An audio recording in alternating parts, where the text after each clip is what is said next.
Today we're looking at the Wyze V2 camera. This is not HomeKit compatible. It's not Madam A, not Google Home right now at least, although those things may be coming in the future. But what this is this is a $30 US 1080p camera. That's pretty amazing. And at the price point, I wanted to see if this thing was going to fall apart on me or if this was actually worth the money. Spoiler, it's worth the money.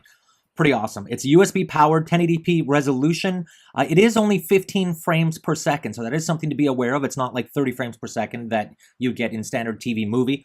Two-way audio, 8 times digital zoom, local storage, 14 days free cloud storage, local storage if you have the additional little card, SD card that goes inside this thing. So that's something to be aware of as well. Let's take a look. So you can see here, this is, as you would kind of expect from the price point, a no-frills box. Not a lot of color on it. It does tell us clearly night vision, 14-day free cloud, right? Wyze cam, all that is good stuff, right? No frills at all, though, which you would expect from a 1080p camera that is, again, $30 US. Like, I just can't believe the price point on this thing.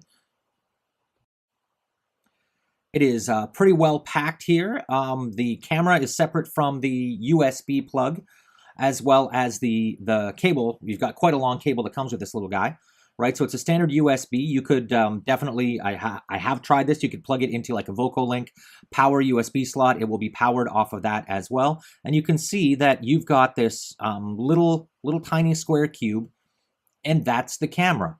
The aesthetic, again, it's not a shiny, chromed out. It is, again, no frills, right? But it's $30. So you can see here we have this magnetic mount here, right? And we've got the 3M tape. So you're basically going to take that 3M tape, you're going to tape it onto a wall where you want it, and then you're going to just magnetically connect it, and it's going to stay where it needs to go. One of the other really cool things about this device is it's got this extension and the ability to rotate about 180 degrees, I think. About that, yeah. So you can see here that it doesn't spin all the way around, but you can tilt it, you can put it on different angles.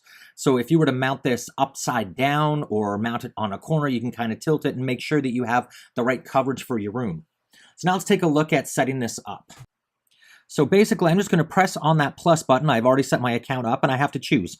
Am I the Wyze Cam V2 or am I the pan and tilt version that's, look for that review coming up soon. You're going to open it up.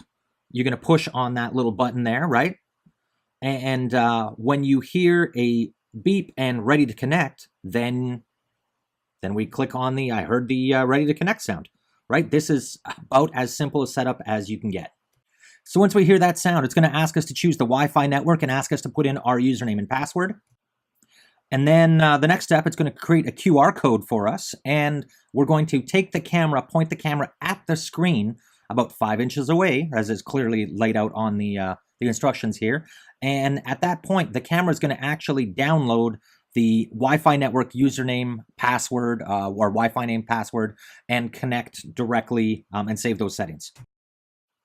So now it goes through a connecting phase. So basically, this is the device that's actually connecting to the Wi-Fi settings. Once that happens, it's going to ask you to put in your camera name. So we can call this something really creative, like Wyze Cam, for instance, or Joey, whatever you want to call it. And at this point, the app takes us through a little tour here. We can share with other users if we want. We can change the camera name if we want to do that, right? Of course, we can go click on the camera itself to see the live stream. You can see the messages, notifications below if there are any, right? Hold to speak, so it's got the two-way audio here. And again, firmware, right? First thing we get is firmware. This is actually pretty darn impressive, to say the least. For a $30 camera, I have already had the firmware update twice on, and I've had this since about May timeframe, right? Which is, I think, the fact that they are finding bugs. There's two ways to look at that. You're finding bugs, so perhaps the quality isn't as great, but the fact is they're fixing them, and they're fixing them quickly as they find things. So they're iterating and making the product better by better software, right? Which is pretty impressive. We can go in and we can very clearly see exactly what was being done in this particular firmware, right? So what are they doing? What's getting fixed, right? So that's always nice to see. So a little video magic to get you through the update, and bam, look at that, it's updated. Cool. So let's take a little tour on the app itself. So you can see one of the things that I do like here is you see that green box and the digital zoom. The green box is actually a motion tracker. So we can turn that on and we can very clearly see what exactly is causing it. If you have a motion incident, you know, where should my eye go to be able to see what's going on in this particular image, right? So if you got a lot of movement going on, a lot of busyness going on, you can focus in on what's important more clearly. So I've been running this camera a couple months, and I am really amazed at the capabilities for the price point. For about $30 US, you're getting time-lapse functionality. You're getting local storage with an SD card. You're going to have to add and buy that at an additional cost. But you can do it. You've got 14 days of free cloud storage. You've got time-lapse, night vision. You've got motion tracking within it. Yes, it's not going to interface with HomeKit, our beloved HomeKit, or Madam A, or Google Home for now, although skills for those may be coming. But if you are looking for a low-cost camera, I don't see how you can go wrong with this. This is almost throwaway money. $30, right? You get all those capabilities. Just, I'm still amazed at the price point, and I was kind of expecting it to fall apart. A few months later, it's still working. It's still working great. I'm really impressed. What do you guys think? Is there anything that I missed that you want to have answered? Please let me know in the comments below. Likes, always appreciated. Subscribe if you haven't already. Click on that little bell. You know the one. Yeah, that one right there if you want notifications.